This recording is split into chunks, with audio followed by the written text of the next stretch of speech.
DepEd, pinasasimple ang senior high school curriculum sa 2026. Mga estudyante pabor sa pagbawas ng subjects. Ipatutupad ng Department of Education o DepEd ang mas pinasimpleng senior high school curriculum 2026 upang pagaanin ang academic load ng mga mag-aaral. Ayon po sa Department of Education, sisimulan ito sa school year 2026 to 2027.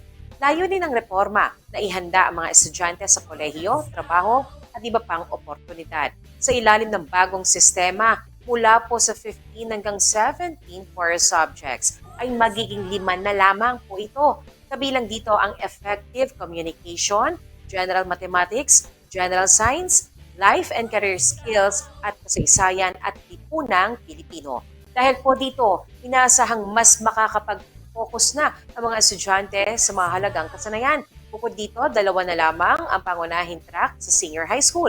Una po dito ay ang academic track para sa mga plano magpatuloy sa kolehiyo. Samantala ang technical professional o TechPro track ay para naman sa mga nais agad magtrabaho.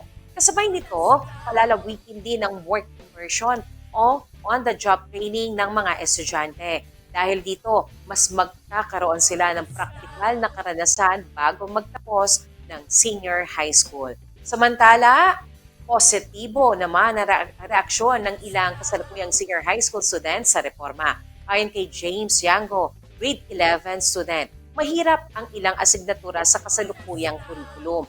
Halimbawa nito ang probability and statistics, mathematics and research defense. Gayunpaman, naniniwala siyang makakatulong ang pagbawas ng subjects sa kanilang pag-aaral. Opo, kasi wala na po masyadong poproblemahin sa subject. Medyo mapapadali po yung mga namin, ang subject po, kasi mababasan po. Opo, maganda rin po yung OJT dahil po may karanasan po kami. Malalaman po namin yung mga ginagawa po ng mga iba. Po dito, pabor din siya sa pagpapalawak ng work immersion. Anya, nagbibigay ito ng aktwal na karanasan sa mga estudyante bago pumasok sa trabaho. Samantala, sinabi rin naman ni Jim Matias, isa pang grade 11 student, na magiging mas manageable ang pag-aaral. Ayon sa kanya, marami at mabigat ang kanilang kasalukuyang subjects at requirements.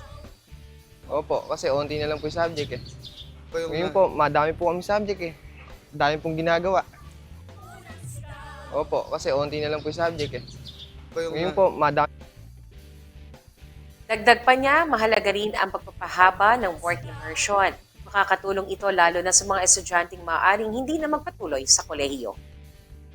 Para kahit hindi na po siguro mag-college, yung makukuha namin knowledge doon, may apply na namin sa trabaho namin. Pabor po, para yung iba po, di naman na kaya mag-college eh. Kaya yung makukuha knowledge doon, magagamit talaga sa trabaho na hindi na magka-college.